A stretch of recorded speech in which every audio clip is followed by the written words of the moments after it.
Start. माध्य स्तंभ अधिनियम 1940 की धारा 47 से स्पष्ट रूप से यह संकेत मिलता है कि यदि माध्य स्तंभ अधिनियम से भिन्न कोई अधिनियमिति है जिसे माध्य स्तंभ के लिए निर्देश अनुध्यात है, तो उस अधिनियमिति के अधीन माध्य स्तंभ कार्यवाहियां उसमें अन्यथा उपबंधित के सिवाय माध्य स्तंभ अधिनियम के उपबंध के अनुसार की जाएगी और माध्य स्तंभ अधिनियम के उपबंध ऐसे माध्य स्तंभ को लागू होंगे। संयुक्त प्रांतीय भू राजस्व अधिनियम 1901 की धारा 203 में उपबंधित है कि राजस्व बोर्ड सहित उसमें वर्णित न्यायालय पक्षकारों की सम्मति से आदेश द्वारा अपने समक्ष वाले किसी विवाद को माध्य स्तंभ के लिए निर्देशित कर सकेंगे। तत्पश्चात धारा 204 में भी निर्दिष्ट रूप से यह उपबंध है कि धारा 203 के अधीन माध्य स्तंभ के लिए निर्देश के सभी मामलों में माध्य स्तंभ अधिनियम 1940 के उपबंध वहाँ तक लागू होंगे जहाँ तक वे भू राजस्व अधिनियम में अंतर्विष्ट किसी बात से असंगत नहीं हैं। धारा 205 पंचाट के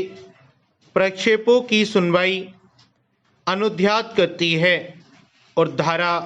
206 पंचाट के अनुसार मामले का विनिश्चय करने के लिए उपबंध करती है। इस प्रकार माध्य स्तंभ अधिनियम 1940 के उपबंधों की राजस्व बोर्ड के समक्ष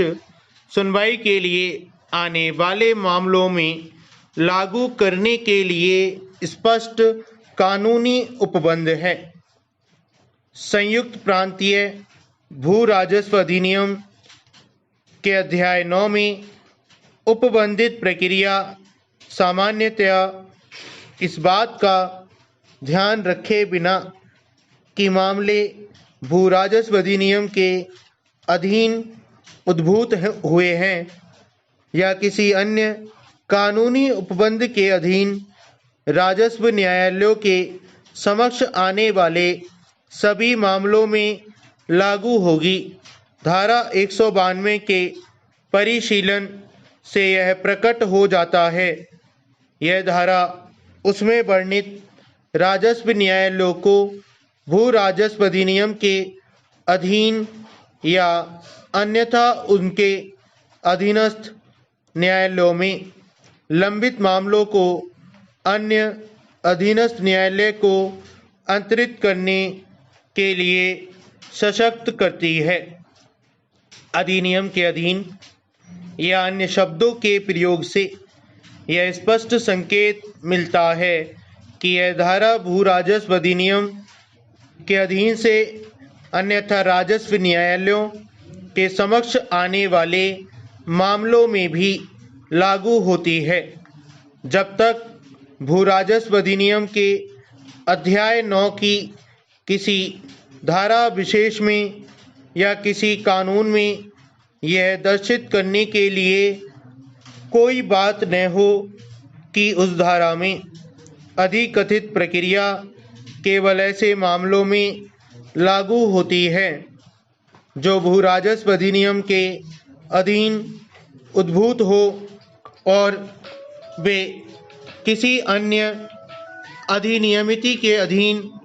उद्भूत मामलों में लागू होने के लिए आशयित नहीं है, तो यह समुचित नहीं होगा कि इसे भू राजस्व अधिनियम के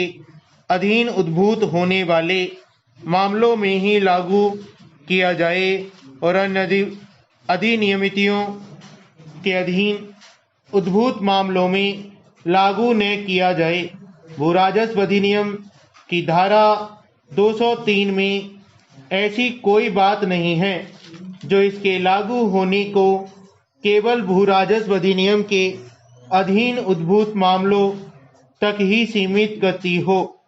अतः इस धारा में अधिकथित प्रक्रिया उत्तर प्रदेश जमींदारी विनाश और भूमि व्यवस्था अधिनियम के अधीन उत्पन्न मामलों में भी लागू होती है। अतः राजस्व बोर्ड को भू राजस्व अधिनियम